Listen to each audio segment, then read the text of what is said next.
This video is brought to you by Glenn Smith Chevrolet GMC in Opelika. Get ready to smile. Hello, baseball fans. You're watching On Deck with Tyler Redmond. Hey everybody, and thank you for joining us here today. We are coming to you live from the Glenn Smith Chevrolet GMC showroom in Opelika, Alabama. Of course, they've been a great sponsor for us over the past couple of seasons, and I want to talk about next season. We've done a lot of discussing about the newest Braves manager, who it will be. We talked the whole entire live stream last time. Basically went through every candidate known to man, everybody that made any kind of sense. Well, the list is slowly but surely getting shorter.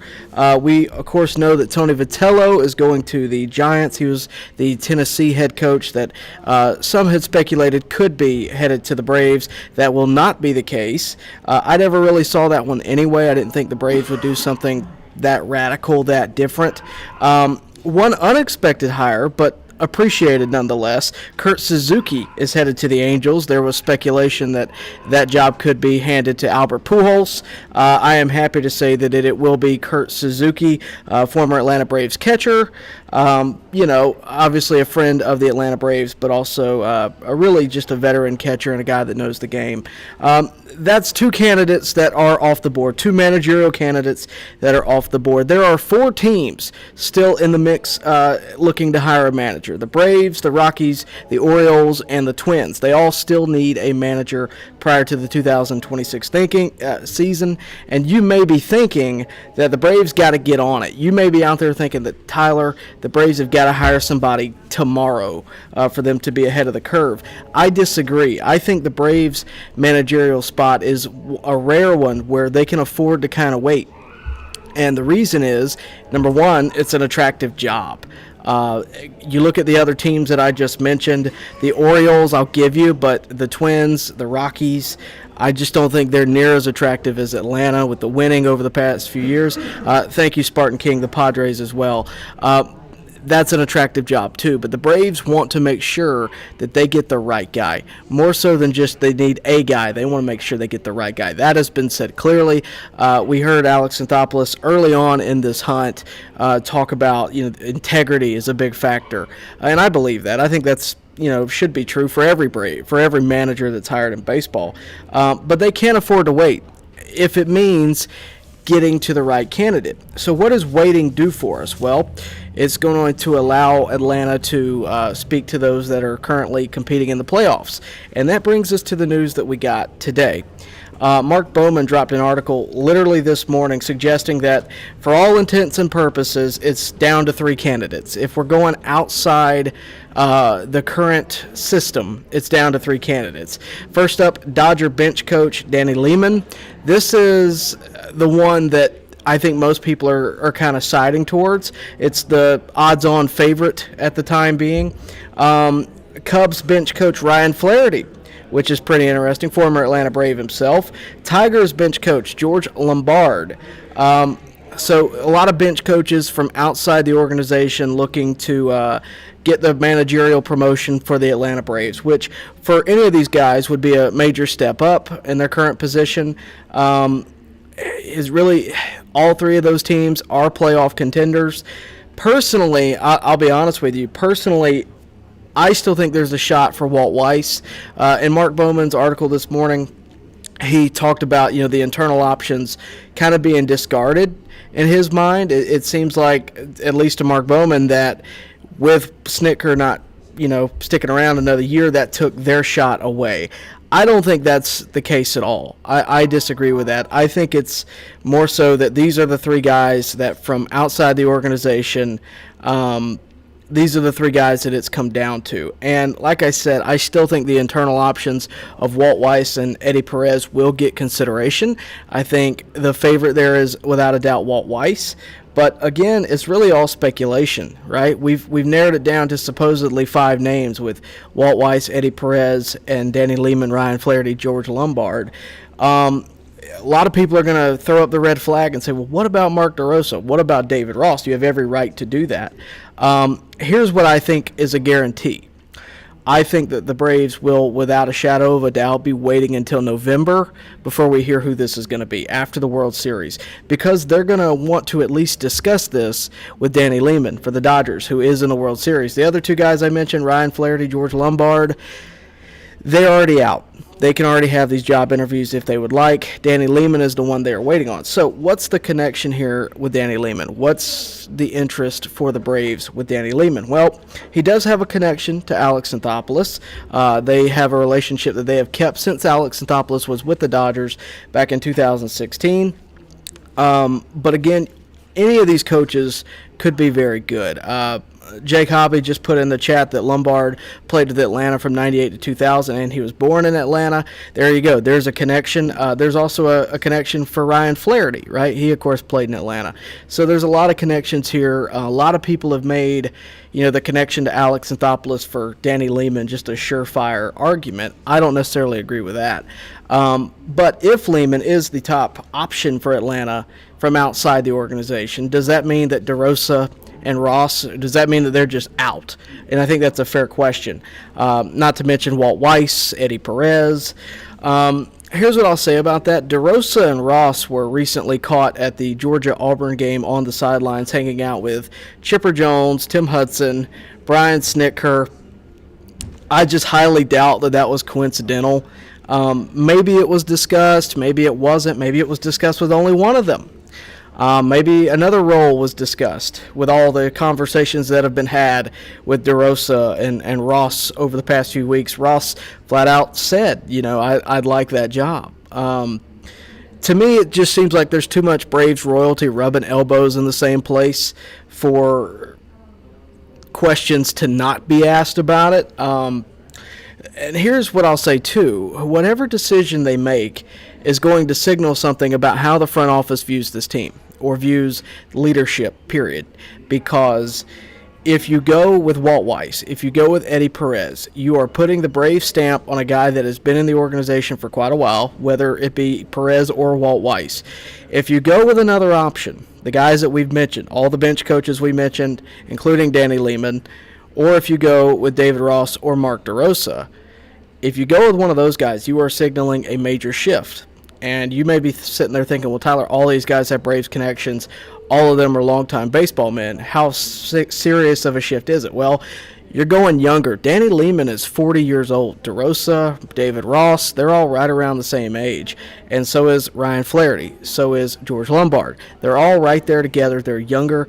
You would be putting a stamp on a guy that you're hopefully going to be building as your manager for the next couple of decades. That's the goal there.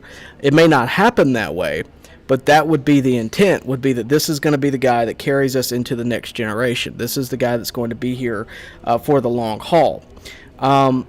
So I do think it will be a major shift. I think it'll be a new way in thinking, which some people will like, some people won't. I'm not sure how I feel about it. Baseball has changed so much in the past few years that I do think that the Braves probably do need a new way of thinking.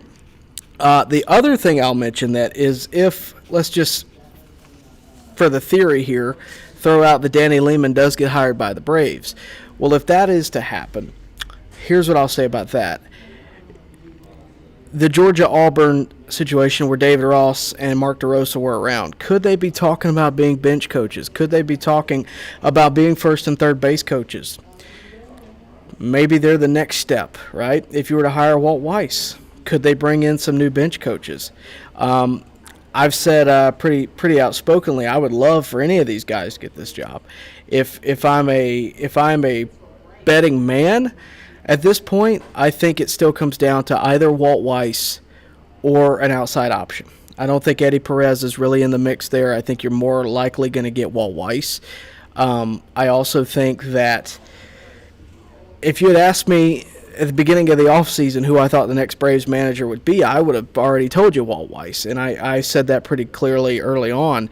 But now it's evolved. It's now that we're hearing all this other stuff, it makes you want to believe something else is going to happen. I'm trying to keep the noise out because, again, this is all speculation. This could all just be nothing. This could be purposeful leaks from the Braves front office to get us off the trail. There's a lot of things this could be. it could very well just be Walt Weiss is going to get the job. But I do think that they are going to speak to all these guys. And I don't want Walt Weiss to get overlooked because there is certainly still a chance, I think a 50-50 shot almost, that Walt Weiss gets the job. We have never really ever known for sure what Double-A and his front office are up to. He's done a very good job at keeping things under wraps. I had a source this morning text me and say that, Danny Lehman is looking pretty high on the list right now. But we don't know what Danny Lehman wants to do. We don't know if the Braves are in his tax bracket. We don't know how that's going to go. We assume that he'll just take the job and run with it. But he is with the Dodgers. David Roberts is getting up there in age. It could very well mean that Danny Lehman is in line to take the Dodger position. We don't know that for sure. But it's worth bringing up. I don't think Walt Weiss has been deemed to be Brian Snitker's successor just yet. I think at a certain time he was. I think he was expected that, this is a guy that could very well take up that mantle. I think at this point he's got to talk himself into that job. He's got to compete with all of these guys, and that's really a good thing for the Braves. You don't want this to be an easy transition. You don't want this to be the peaceful transition of power necessarily. You want this to be competitive. You want the best guy in there for the job. If that's Walt Weiss, terrific. If it's Mark DeRosa, great. If it's Danny Lehman, awesome. There's a lot of ways it can go. I do think we are getting that list shorter and shorter. We went through, I want to say, 20 to 30 names in that last live stream. Names that I hadn't thought about, names that I doubt some of you have thought about. Names like Bud Black, who was fired from the Rockies this season. Names like Terry Pendleton, who is another guy who's within the organization. But he's another guy in that Bobby Cox tree. And that does mean something when you're talking about the Atlanta Braves. But make no mistake, whoever gets this job is going to have to compete for it. Guys, I want to thank you for tuning in. We really do appreciate it. We are, again, here live at Glenn Smith Chevrolet GMC in Opelika, Alabama.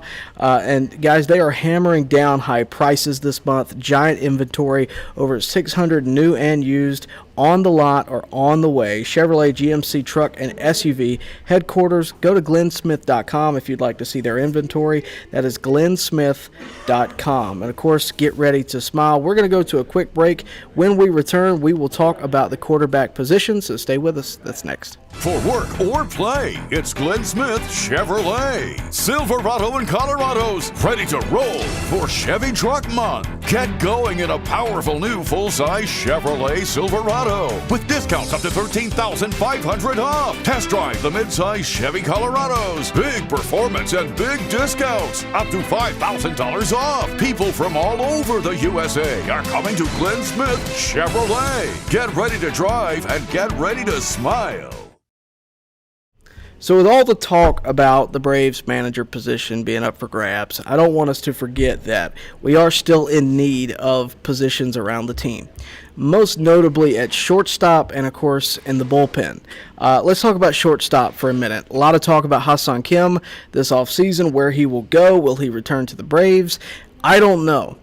And typically when this happens, I would be the one telling you, well, I don't think the Braves are going to go for it because he is a Scott Boras agent. He is going to try to get as much money as possible, and there's probably a suitable option that's a lot cheaper. Here's the thing. When you look at the shortstop free agents, there's not a lot of options out there. And there's not a lot of options within the Braves organization that we can call up a prospect and make it happen. They're just not out there. This is the list. I'll give it to you. Bo Bichette is at the top of that list, no doubt about it. 28 years old. He is a free agent, unrestricted. Trevor Story can opt out of his club option with Boston. We don't know if he will. He's 33. Miguel Rojas is a suitable option if you just want someone to get you through one more year, maybe get you to a bigger free agent class. I haven't looked at the class of 2027, but he's 37 years old. He is not a long-term candidate at all. Isaiah Kiner-Falefa, just another one of those utility guys you can bring in. Jorge Mateo's got a club option. We'll have to see. He's 31. Orlando Arcia is out there. I know that's going to make a lot of you upset, but he is out there. He's 31 years old. The Braves know him well. They, believed in him enough to let him be the guy who took over the role after Swanson left. That did well for about a year. After that, wheels kind of fell off. I doubt they go back to that again, but he is out there if the Braves can't make anything happen with Ha-Seong Kim, Bo Bichette, or anybody else. Tim Anderson's out there. I highly doubt the Braves go for that. I just feel like there's too much, not to say drama there, but there's too much drama there. To me, I think you have to go for Bo Bichette here. And I didn't think this before last week. Bo Bichette is, of course, playing in the World Series right now. He's with Toronto, but he's not really the starting shortstop for Toronto right now, it's a really weird situation. And because of that, I think he's definitely going to want to leave. I think he's definitely going to test the free agent market, and I think he should. I mean, he's proven to be a good player. I'm actually pulling up his Baseball Reference right now, but he's proven to be a really good player. We've known for a long time that this is going to be the year where Bo Bichette gets a big contract. He's 28 years old. This is the time where it's going to happen. He's going to try to sign for big money, and rightfully so. 2025, he had 181 hits, a 311 average with 18 homers. If that's on your team, you're happy about it. But Bo Bichette has been hurt here lately, and the Blue Jays have opted to play someone else. He hurt his knee. He will return for the World Series, but he's in a pinch hit role, which is fairly interesting. We'll have to see what happens, but all in all, Bo Bichette should be at the top of the list, but that's the thing. He's at the top of the list, which means the Braves will not be the only team contending for Bo Bichette. So what about Trevor Story? Trevor Story's interesting. If he can get him to decline his club option or to opt out, that would be interesting. I don't know that he's going to want to. I don't know the situation too well in Boston, but it could be interesting. But there's just, like I said, not a ton of names. The Braves very well may find themselves in a trade for a shortstop, maybe a couple of relievers, and the Braves can trade away some prospects. If another team deems it worthy, maybe you can catch one on a fire sale. I haven't really seen much of that, but there's just not a ton out there. To me, the Braves need to contend for Bo Bichette. And let me know what you think in the comments. If you don't get Bo Bichette, I think you're going to have to pay Ha-Seong Kim. If you don't get Ha-Seong Kim, you need to find someone to get you to 2027. But all in all, I think those are the two guys. Ha-Seong Kim, 30 years old, was very suitable in Atlanta. I don't think earned a tremendously big contract, but he's certainly going to go for it. But we'll have to see what happens there. All in all, Bo Bichette, Ha-Seong Kim, if it's not those two, I think the Braves are going to have to get very creative when it comes to the shortstop position. That takes me to the designated hitter. Marcell Ozuna, likely not returning this year. We don't know for sure. I was surprised when the Braves didn't trade him this past season at the deadline. I thought that was the wrong move. I don't know what choice that Alex Anthopoulos and the Braves really had. I don't know how limited they were in who they could trade him to. But he's 35 years old. He had an okay 2025. He kind of had an okay 4 or 5 years with the Braves. It was very up and down. There's always going to be love for Ozuna in Atlanta, I think, as much as there was frustration. But I do think that it's one of those mixed bags. And I don't know that I want him at 36 years old coming off of a season that was riddled with injury. I think the Braves can do a lot better. And yes, there's other options out there. Kyle Schwarber will be a free agent at the end of the year. He's 33. Jock Peterson is out there. Andrew McCutchen is out there, who's 39 years old. I don't think the Braves are going to go for that. Eloy Jimenez had a negative WAR. That's pretty much your top 4 DH options that are free agents this year. I don't think the Braves are going to go after any of them. We've had our fun with Jock Peterson. We can't afford Kyle Schwarber. Andrew McCutchen is near 40. If you get him, I don't think you expect much, and I hate to say that, but he had a .4 WAR last year. Eloy Jimenez, negative WAR. So I just don't think that's going to mean much. To me, at the DH position, you do what the fans said all year long. You do what my YouTube chat said all year long, which is put Sean Murphy and or Drake Baldwin in the DH position when they're not catching. Let them both hit every day and see how it goes. If it doesn't go well, then you can for sure go after somebody at the trade deadline. That's something that you can afford to do. But I think you have to put the focus on shortstop, and I think you have to put the focus on pitching, whether that be relief pitching, whether that be starting pitching. We saw how impactful that was when we didn't have very many to choose from this year, right? When everybody got hurt. You can never have enough pitching. And I don't think DH is the priority. I don't think it should be the priority, especially when you have as good a bats as the Braves do at both of their catching positions, right? The backup and the starter are really good. Treat it like you did d'Arnaud and like you did Sean Murphy when they were together. Let them both play. And, we'll have to see what happens. But all in all, I think that the Braves really need to put focus on shortstop and pitching, and I think that's what's going to happen. Again, we are at Glenn Smith Chevrolet GMC in Opelika, Alabama, where they are hammering down high prices in the month of October. Over 600 new and used on the lot or on the way. Go check out glennsmith.com so you can see their inventory and everything that they have to offer. We'll be right back. When we return, we're going to get to all of your comments. Glenn Smith Truck Month is here. Get massive savings on GMC Sierras and Canyons. Check them out. Full-size GMC Sierras up to $14,500 off. GMC Canyons up to $5,000 off. Or take advantage of 0% financing, plus no payments until next year. At Glenn Smith GMC Opelika. Now in our 33rd year. Get ready to smile. For work or play, it's Glenn Smith Chevrolet. Silverado and Colorado's ready to roll for Chevy Truck Month. Get going in a powerful new full-size Chevrolet Silverado with discounts up to $13,500 off. Test drive the mid-size Chevy Colorados. Big performance and big discounts up to $5,000 off. People from all over the USA are coming to Glenn Smith Chevrolet. Get ready to drive and get ready to smile. All right, welcome back, guys. We just got done talking about shortstop position and, of course, the DH. Jake Hobby brought up a really good name in the chat. I wanted to pull up his baseball reference, which I'm glad I did. He's got Jeremy Pena as a shortstop option. I like that. Jeremy Pena was an All-Star in 2025. He won the 2022 World Series with Houston. He was the World Series MVP. If you remember that, he was also the ALCS MVP. He also won a Gold Glove. Really solid bat. Last year, in 493 at-bats, he had a 304 average, 17 homers, OPS of 840. No doubt that would be a step up from what the Braves have currently. Like Jeremy Pena, liked him in 22. Really solid player. I believe he was like a rookie at that point. That was like his coming out party, the 22 playoff run. A lot of fun. Could be a lot of fun, but we'll have to see. Jake Hobby said, I think if we wanted an internal hire, we would have hired someone by now. That's not a hot take at all. I get what you're saying, because if we were going to go internal, why wouldn't we have just put the stamp on Walt Weiss and said, let's go, let's do it? Well, here's what I'll say about that. I kind of said it earlier. I don't think Walt Weiss has just been given the throne, right? All right, you're going to be the manager.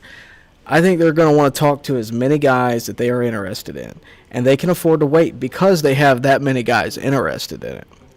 They're going to want to talk to as many as they can get and then go from there, right? If they like what Danny Lehman says, if they like what Lombard says, if they like what Flaherty says, Ross, DeRosa, you name it, Walt Weiss, Eddie Perez, whoever it is going to have to earn it. And it's not just time put in. It's also going to be what you say and how you feel about the future of the Braves, what needs to change. And the other thing is, the internal option, let's be real, over the past couple of years has taken a big downtick in their frankly, their star rating because of the results we've had on the field.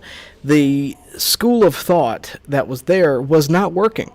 That's not a shot at Schnitt. It's not a shot at Weiss. It's just a a reality that we are living in. It wasn't working, and unfortunately the Braves are going to have to navigate that, and we'll see what happens. But if you're an internal option, that does hurt you. You have to talk your way out of that. What are you going to change about what Snitker did, being that you were a coach underneath him? What's the change you see? As opposed to Danny Lehman coming in and going, well, I came from the Dodgers, and we did it this way, and this way, and we just played for and potentially won a World Series. Or the Cubs, different philosophy, right? Anytime you can bring in a different philosophy, sometimes that's better. Not all the time. And I don't know that I really believe that the Snitker train of thought is flawed by any stretch. I don't believe that.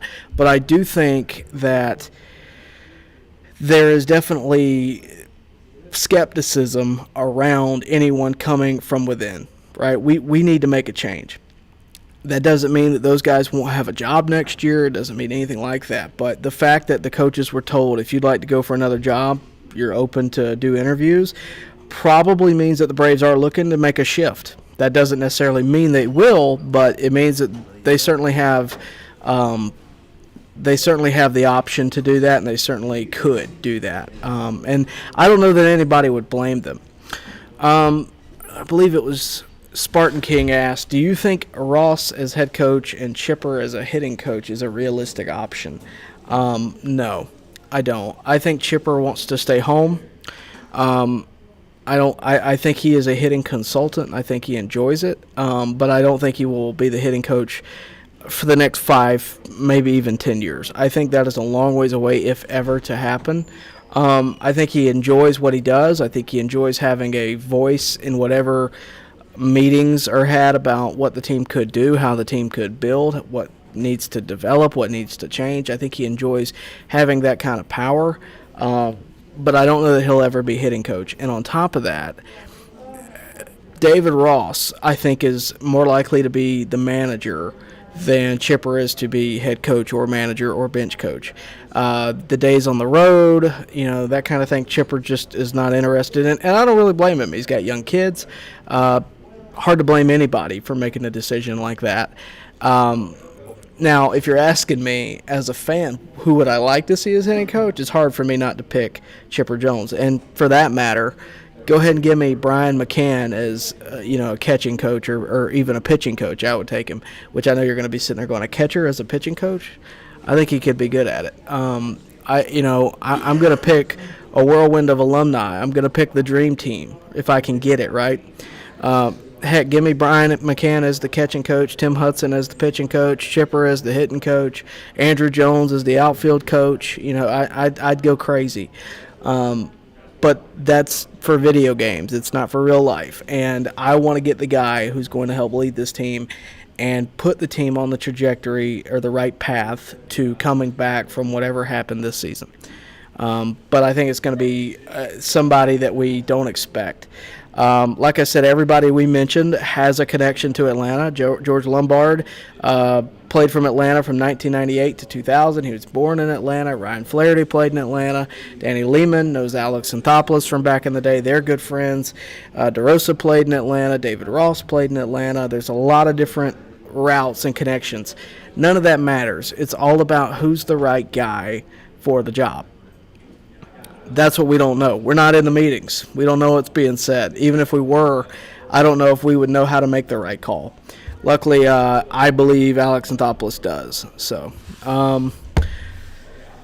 Jake Hobby says Pena probably more likely than Seager. Pena on a 1-year deal. Seager has 6 years left. Yeah, and he is signed through 2025, so I guess he's a free agent. Yeah, I think I like Jeremy Pena a lot. The more that's brought up to me, I like it a lot. I do think that there is also the idea of a trade, right? And that could bring anything. Corey Seager is interesting. I don't think we'll do it, but it's interesting. I think shortstop is where we're going to put most of our money, off-season spending, because it's been such a problem. Like the designated hitter, like I said, put Baldwin as DH or Murphy as DH on whatever day they're not catching. That's fine. Is it a foolproof plan? Maybe not. If somebody was to get hurt.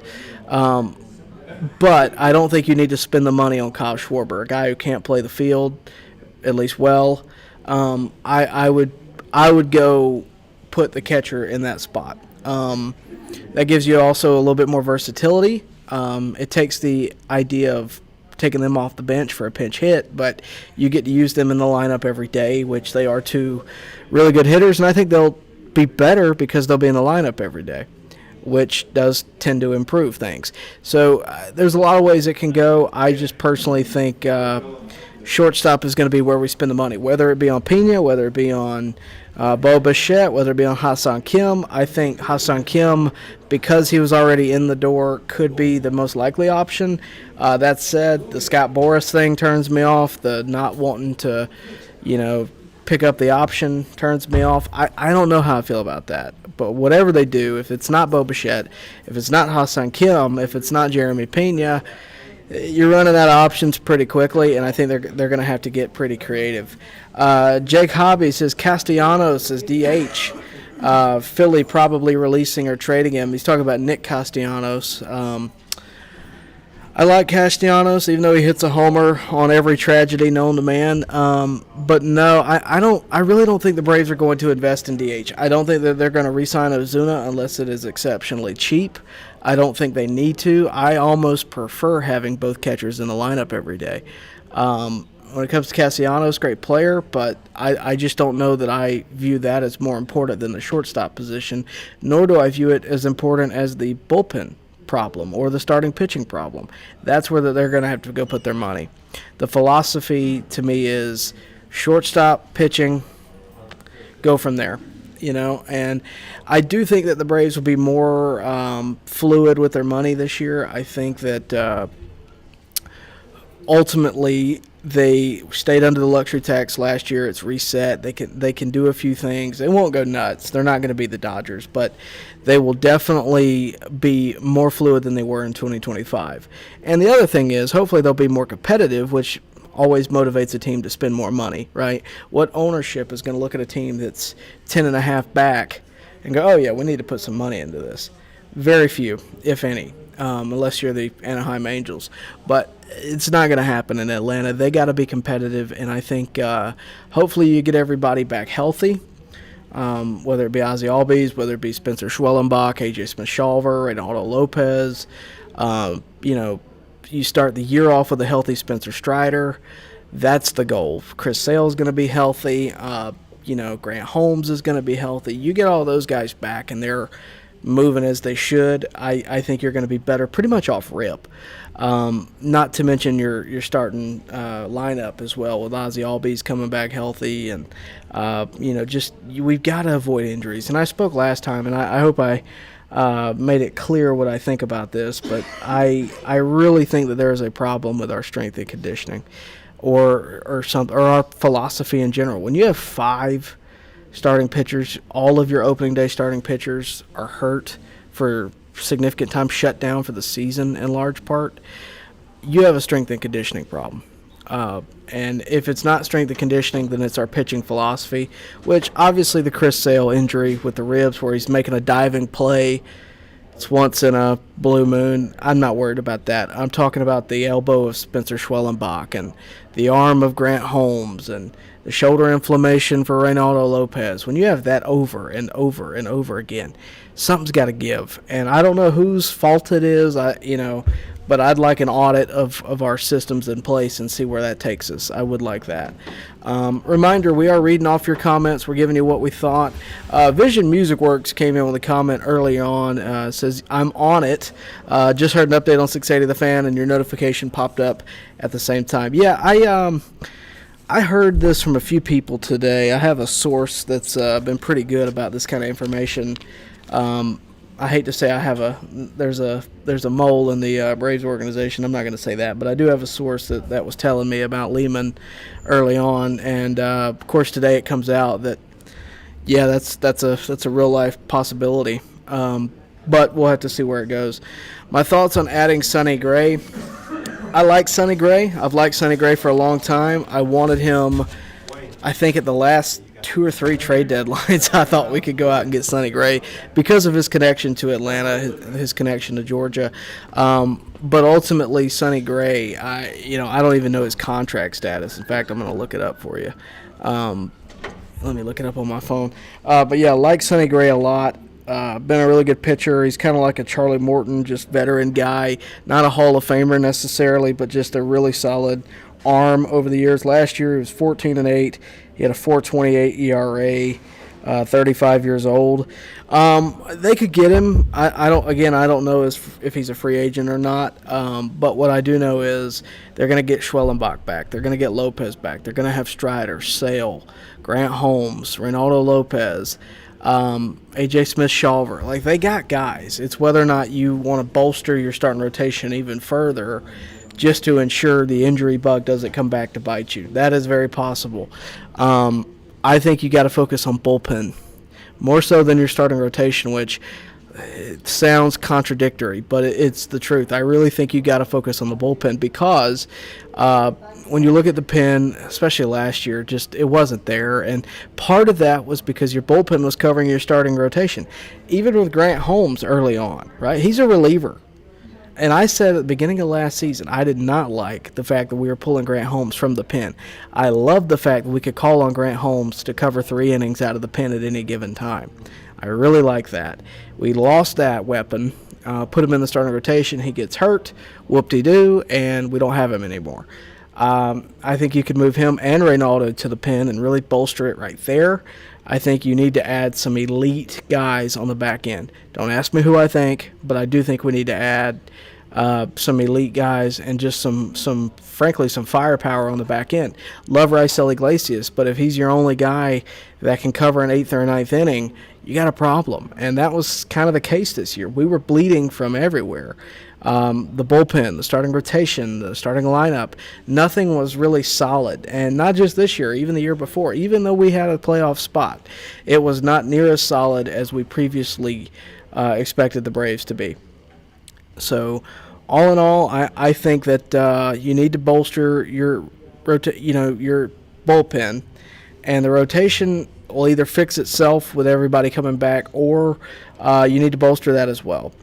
But the offense, to me, the biggest problem is shortstop. That's what we got to fix there.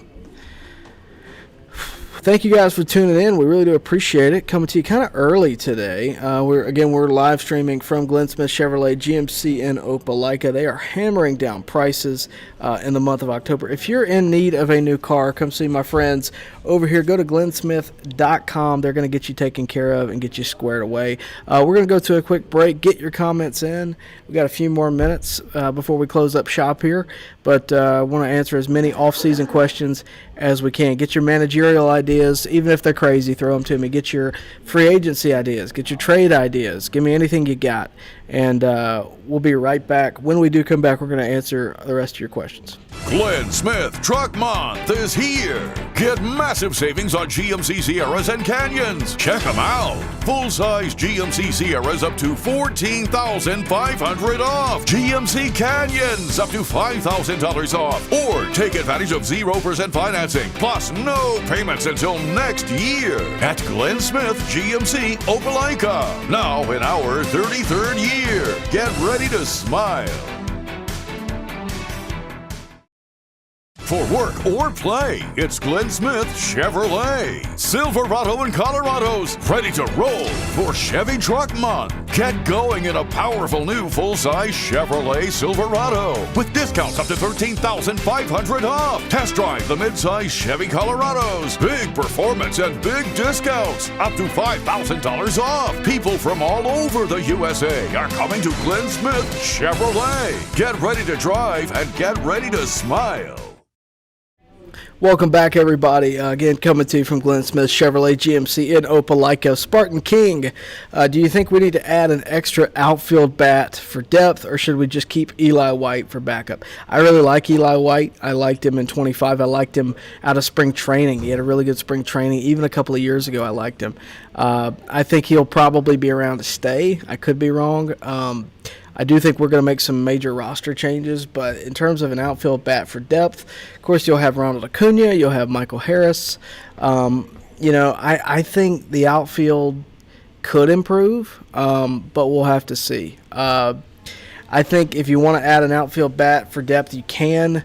That can be your rotating DH as well, but I don't think you need to spend a ton of money there, which is why Eli White to me is more appealing because he's cost effective. But all in all, I do think the Braves need to save their money for shortstop. They need to save their money for shortstop. Address that first, and then whatever you do after that, we'll be happy with. Sergeant Gibby says the Braves will not find a manager, so Snit will be forced out of retirement, and we will have a new movie weekend at Snickers. No. Snickers gone. He is in an advisory role, but, I do think that Snit, of course, is done. They're going to have to find a replacement, which if Snicker is gone, then you're probably looking at a situation where they are going to go with a new philosophy. But we'll have to see what that philosophy is. Spartan King says, I don't want another Kelnick or Verdugo situation. Well, there for a while, Alex Verdugo was the only thing keeping us afloat. Offensively anyway. So I don't know, Kelnick I think was obviously a bust. They took a chance on very cost-effective means. They took a chance and went with a guy who, didn't cost all that much. Verdugo, same thing, a guy that had a lot of success in Boston, later with the Yankees. Braves gave him a shot. He did okay, but not super great with the Braves. But all in all, I don't necessarily want another situation like that either, but we'll have to see. Sergeant Gibby says Ha-Seong Kim is needed.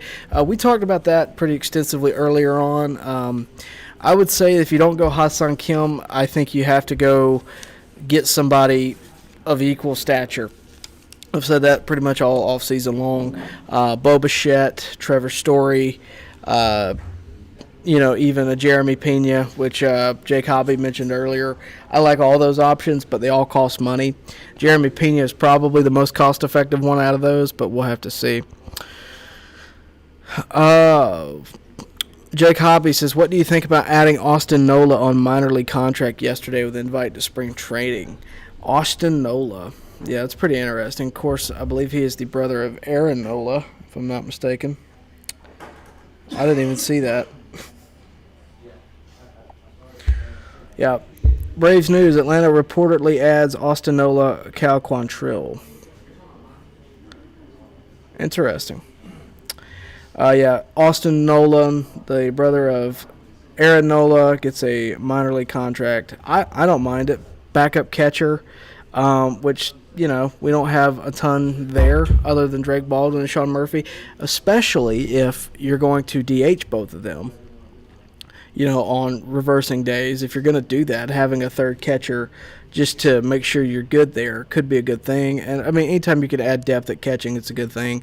You don't want a Manny Pena situation, not that Austin Nola's, some superstar, but I think that'll be your third catcher, and I don't mind that pretty much at all. I think that's a solid move, a cost-effective move, and a move that does give you some depth at the catching position. So we'll see. But in terms of, again, until we get a manager, which will be probably mid-November, until we get that, I think we're going to be kind of quiet in terms of acquiring players, any substantial players, because they're going to want the takes of whoever they hire. They're going to want to go with who they think could benefit them. Sergeant Gibby says, I like our starting rotation for next year. Wouldn't hurt to get another starter, but if they improve other parts of the team, like the lineup or bullpen, I won't be opposed. That's how I feel. I think shortstop is priority number one when it comes to the lineup.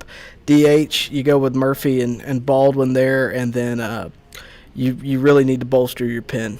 And if you don't have a good bullpen, you don't have anything. You don't have a good starting rotation, you don't have anything. But I do think with the returners that you're going to have with obviously a healthy Sale, at the start of the year, healthy Strider, potentially a healthy Schwellenbach, healthy A.J. Smith-Shawver, Ronaldo Lopez, Grant Holmes. You can have enough in that rotation. It wouldn't kill us to get another starter, or maybe a $20 million starter and a Sonny Gray or something along those lines. But I do think that we need to get something at shortstop solidified.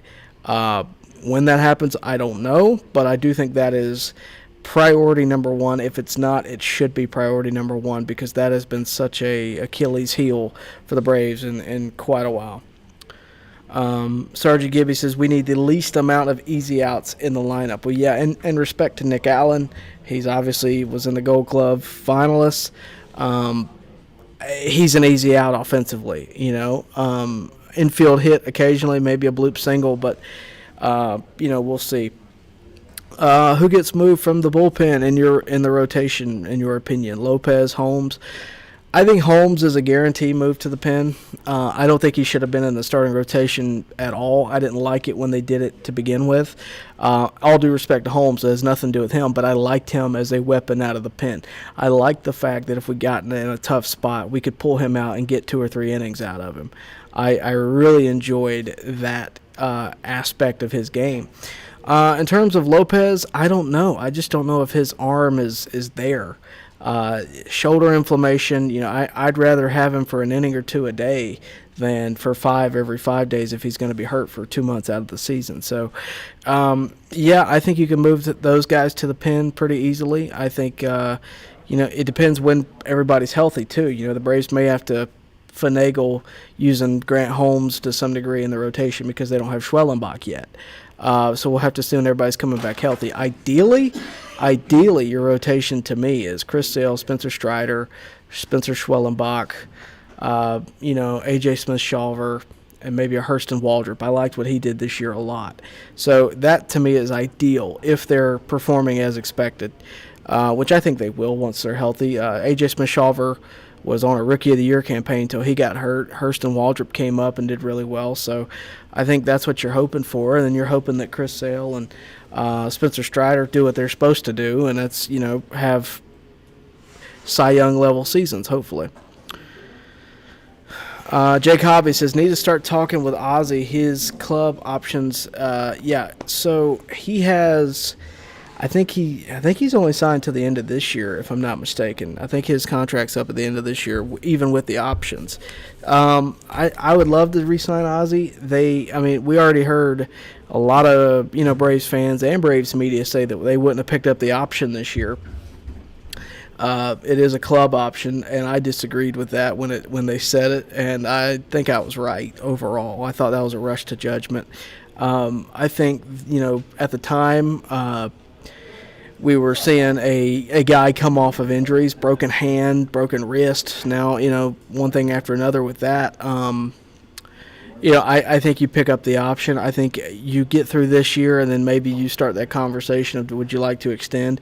I need to see, does Ozzie Albies come back from this injury, that he again has another injury. I need to see some development in a better year than last year, this year, for me to want to sign him to another big deal or another long-term deal. Otherwise, I'm going to let him test free agency. But we're going to have to see.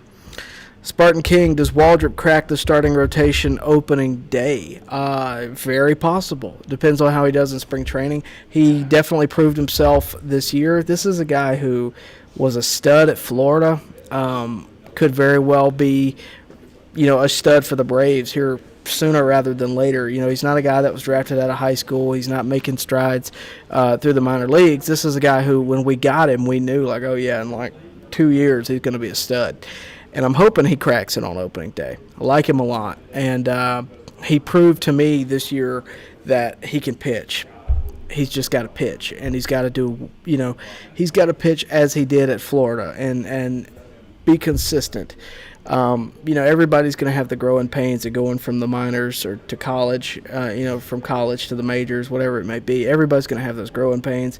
But I think all in all, he showed this year that he can be consistent in the rotation. He's not going to be your number 1 guy this year. He's going to be your number 5 guy this year, maybe even your number 4.